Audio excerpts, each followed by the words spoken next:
திருச்சி மண்ணச்சநல்லூர் அரசு ஆண்கள் மேல்நிலைப் பள்ளியில் தனலட்சுமி சீனிவாசன் பல்கலைக்கழகம் மற்றும் அகில இந்திய உடற்பயிற்சியாளர் நிறுவனம் இணைந்து நடத்திய மாபெரும் இலவச வேலைவாய்ப்பு முகாம் சிறப்பாக நடைபெற்றது.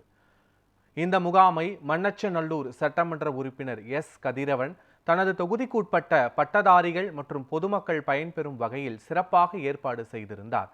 இந்த முகாமில் Nokia, Yamaha, Hyundai, Ashok Leyland, Royal Enfield, Renault Nissan, TVS Motors, MRF, Rene, Samsung போன்ற 103 முன்னணி நிறுவனங்கள் பங்கேற்றன.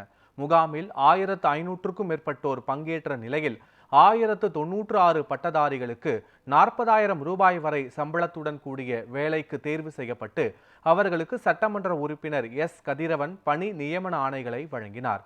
இந்த நிகழ்வில் அகில இந்திய உற்பத்தியாளர் நிறுவனத்தின் சார்பில் ஐயா கண்ணு முன்னிலை வகித்தார்.